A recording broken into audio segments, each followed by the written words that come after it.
Right, so hello and welcome back to Books and Things and welcome to another video, and today I am delighted to announce the Historical Fiction Readathon.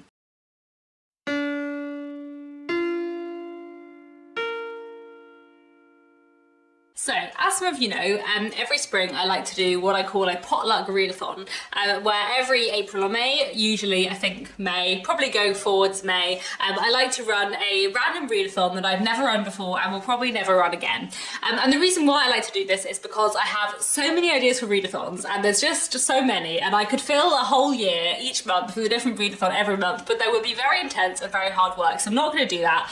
But instead, I have the two readathons which I run and co-host with other people every year, Jane Austen in July, and Victober in October. I love those two readathons very much, and I hope they will always happen every year. But every May, I also like to run a random readathon that is a bit different and do something different every year because I have so many ideas. So 2 years ago, we had the TBR Clear Out readathon. Last year, we had the 1900 to 1950 readathon, and this year we have the Historical Fiction Readathon, which obviously is all about reading historical fiction. So the premise of the readathon is very simple. All you have to do to take part is read one work of historical fiction during the month of May. That's all.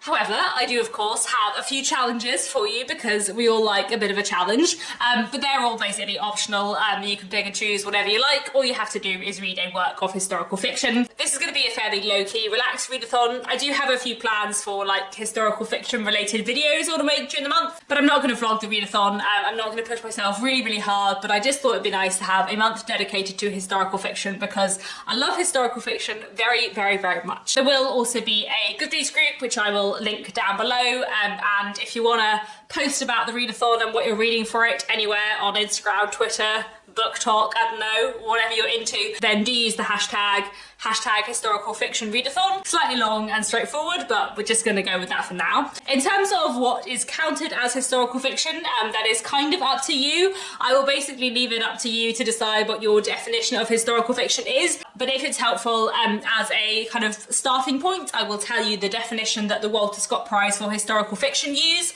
I really like the Walter Scott Prize, they're a prize I've been following for a few years. I'm reading some of their long list at the moment, and I think I'll be reading some of their shortlist hopefully in May during the readathon. And the definition of historical fiction the Walter Scott Prize use, like their kind of entry requirement is that the majority of the book has to be set at least 60 years in the past. So that is their definition of historical fiction, a book where the majority of the action is set 60 years or more before the point at which the book is published. I think 60 years is quite long. If you want to count a book as historical fiction that's set 50 years ago or 40 years ago, that's entirely up to you. In my head, historical fiction is set 30 years or more ago, but I think that's because I'm nearly 30, so in my head, over 30 years ago is the past, in a way that 20 years ago is not because I was alive. So I feel like my instinctive idea of what historical fiction is very much personal to me and my age, so it's entirely up to you really. Consider whatever you want historical fiction. I feel like to count as historical fiction it probably does need to be set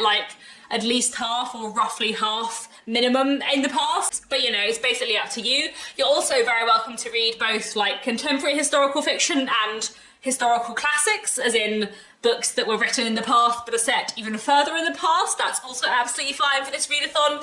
And you're also very welcome to read not just novels, so if you want to read short stories or plays or poems, if you can find historical poems that are set in the past, there probably are some things like that. The only thing you definitely can't read is non-fiction. This is all about historical fiction, so it has to be fiction, but whatever form that fiction is in is entirely up to you. So, as I said, all you need to do to participate in the readathon is read one historical fiction book in the month of May, and that is all. But I do have some challenges for the more ambitious of you. In fact, I have 8 challenges, or 7 challenges and a bonus challenge, but really all the challenges are bonuses in a way. They're all optional, so you know, make of that what you will. I just felt that the 8th challenge was a little bit harder, so I just thought I'd put it on as optional because it felt a bit mean to include in the main challenges. But basically, you know, take of these what you will. These are just some prompts to get you thinking about the different kinds of historical fiction that you might read, and also to encourage you to read different kinds of historical fiction to what you necessarily usually read if you usually read historical fiction. Historical fiction is so varied and so broad and can mean so many different things, and there's so many like different genres and subgenres within historical fiction, so you know, this readathon is quite open. I'm just hoping that these prompts will be a good place to start. So the first two prompts sort of go hand in hand. The first prompt is to read a work of historical fiction set in the country that you're from. And the second prompt is to read a work of historical fiction set in a different country to the country that you are from. So if you wanted to read a work of historical fiction set in the UK, you might want to read Once Upon a River by Diane Setterfield or The Doll Factory by Elizabeth MacNeil. Or maybe you might want to pick up A Small Island, which is set partly in the UK and partly in Jamaica.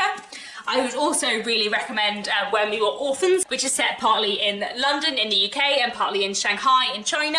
I'd also hugely recommend The Wonder, which is set in Ireland and is truly fantastic. I would also very much recommend The Miniaturist, which is set in the Netherlands. Or you might want to pick up Salt Creek, which is set in Australia. Or maybe you might want to pick up Washington Black, which is set partly in Barbados, partly in the US, and partly in various other bits of the world. This book definitely goes to a lot of different places, so I feel like this is quite a useful one for this prompt. And another wonderful book by the same author, Half-Blood Blues, is set partly in the US, partly in Germany, partly in France, and I think partly in Poland, so another one that ticks off lots of different countries. I would also really recommend Homegoing by Jarvis, which is a fantastic book set partly in Ghana and partly in the USA. I also fairly recently read Fragile Monsters, which was a really interesting book set in Malaysia.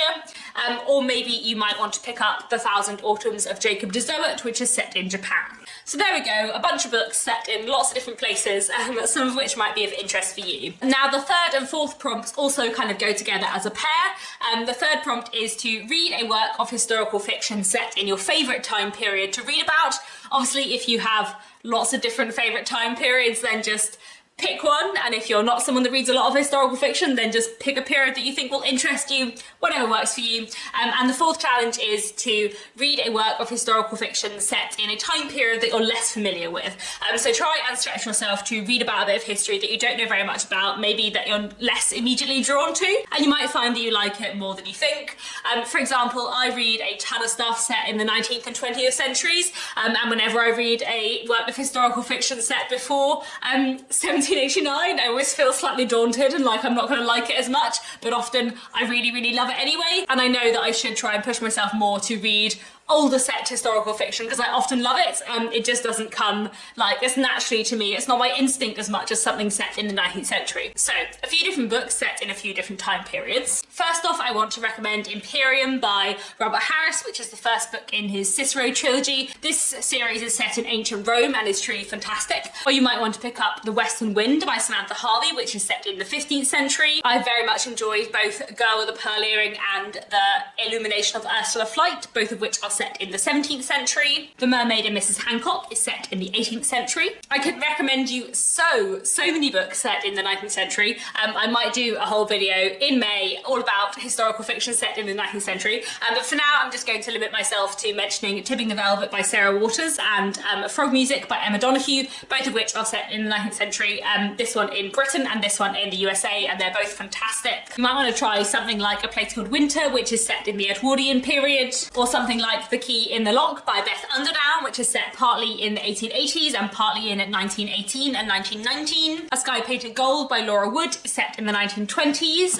or you might try something like The Night Watch by Sarah Waters, which is set in the 1940s. I don't have as many recommendations for the rest of the challenges. I just thought I should try and cover lots of bases with those ones. Anyway, challenge number 5 is to read a work of historical fiction with some kind of speculative element. This could be a range of things. It could be a work of historical fiction that has a touch of magic in it, a bit of something supernatural. It might be a book that has some kind of time travel element in, or it might be a work of historical fiction that is set in an alternative history. So if you want to read something that is set in the past, but in a past that isn't quite real, then you're very welcome to read something like that for this prompt. There's a lot of historical fiction out there that uses some kind of magical element, it's something I really enjoy in historical fiction, so I thought it would be a nice challenge to include. You're also very welcome to count for this challenge a book where it seems like something supernatural is happening and actually it isn't, because otherwise I feel like that would be quite unfair, because you might read 4 books where you think they're supernatural and actually it turns out it's a rational explanation, so you're welcome to include them for this challenge too. Anyway, Anyway, I really enjoy a bit of the supernatural in historical fiction. There's a ton of stuff that could count for this challenge, but most things by Natasha Pulley would count for this challenge. I'd also really recommend The Gifts by Liz Hyder, which is a wonderful historical fiction book set in the Victorian period with a speculative element. Or you might want to try something like Kindred by Octavia Butler, which has a kind of time travel element in it and is a really fantastic read. The sixth challenge is to read a work of historical fiction about a real historical figure or about a real historical event.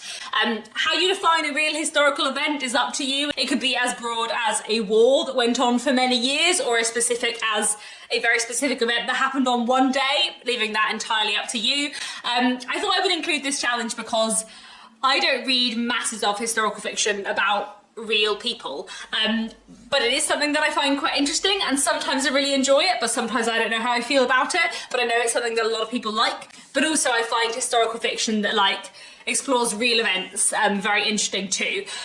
So I have a couple of different recommendations for this. One book that I really like is Life After Life by Kate Atkinson, which is set partly during the Second World War and looks in a lot of detail about the Blitz. That's definitely one I'd recommend. The Night Watch by Sarah Waters actually looks at the Blitz quite a lot as well. I'd also really recommend Now We Should Be Entirely Free, which is set during and after the Napoleonic Wars and looks at that historical event in a really interesting way. And then when it comes to historical fiction about real historical figures, I'd really recommend the Cicero books, which I already mentioned. And then I also thought I would hold up Death and Mr. Pickwick by Stephen Jarvis, which is a fictionalised account of the origin of the Pickwick Papers. So Dickens features as a character in this, and also the original illustrator of the Pickwick Papers, who illustrated the first few parts, is like the main character of this book. So there's a few different real life historical figures featured in this. And then I'd also really like to recommend God's Children by Mabley Roberts, which is a fantastic historical novel which is all about the life of Kate Marsden, who was a real life historical figure. She was a nurse in the 19th and early 20th century who was trying to find a cure for leprosy. This book is absolutely fantastic, and I feel like it looks at this real life historical figure in a really wonderful way. And then the seventh challenge is to read a classic work of historical fiction. So a classic that is a work of historical fiction, a book that was written in the past and set even further in the past. Again, the definition used for a classic is up to you. I often define a classic as something that was written before 1980, but that's a pretty vague date that I have arbitrarily chosen, so it's up to you. But for this challenge, you might want to read something like A Tale of Two Cities by Charles Dickens. This is a book that was published in 1859, but is set in the 1780s and 90s during the French Revolution. Or if you're feeling like crazy ambitious, you could try something like War and Peace by Leo Tolstoy. This was published in 1867, but it's set chiefly in the 1810s. Or again, I'm just going to hold up Kindred because it's fantastic. This was published in 1979, and it's set partly in the 1970s and partly in the early 19th century, and it's just a truly fantastic read. And then my final challenge, the eighth prompt, which I've said is a bonus one because I feel it's a little bit mean, is to read a work of historical fiction that is over 500 pages, because there's just a lot of very big, chunky, wonderful historical fiction out there that I absolutely love, that I would really recommend. And I feel like often a really big historical fiction novel that really gets in all the atmosphere and all the detail can be fantastic. So I've already held up two absolutely huge historical books, one of which is War and Peace and the other of which is Death and Mr. Pickwick, which is even longer than it looks. The text is tiny, but it's so fantastic, it's so worth it. And there are two others that I wanted to mention as well. This is The Luminaries by Eleanor Catton, which is truly fantastic, huge but amazing and worth it. And also Jonathan Strange and Mr. Norrell by Susanna Clarke, which is just amazing, just so amazing. And I know it's long, but it's so worth it. And both of these two actually, I would say, would also count for a work of historical fiction with a speculative element. So yeah, I love these very much, and I thought it would be nice to include a challenge to read a work of historical fiction with over 500 pages, but this is a bonus. I don't know if I'm going to do it, but I thought it would be nice to encourage you. Obviously, there's quite a lot of challenges, so do treat these as prompts. Do feel free to ignore them. Do feel free to pick and choose. Do feel free to pick one book that works for various prompts. For example, if you wanted to read Kindred, which you should because it's excellent, this is a classic work of historical fiction with a speculative element and depending on where you are from and what kinds of historical fiction periods you usually like to read about. This might count for 1 or 2 of the first 4 prompts as well. Basically, you know, here are some suggestions, do with them what you will, and let's all have fun and read a lot of historical fiction in the month of May. That's it for now. Please do let me know down in the comments if you like historical fiction, if you have any exciting books that you would really like to read in the month of May. As I already mentioned, I have a few like video plans about historical fiction that I might make in May, but if you have any particular like requests for videos to do with historical fiction, then maybe put them down in the comments and then I can have a look through and see if there's any other videos I want to make. I'm really excited to do another new one-off readathon this May, and I love historical fiction and I think this is going to be fun. So that's it for now. Thank you so much for watching, and I'll be back very soon with another bookish video.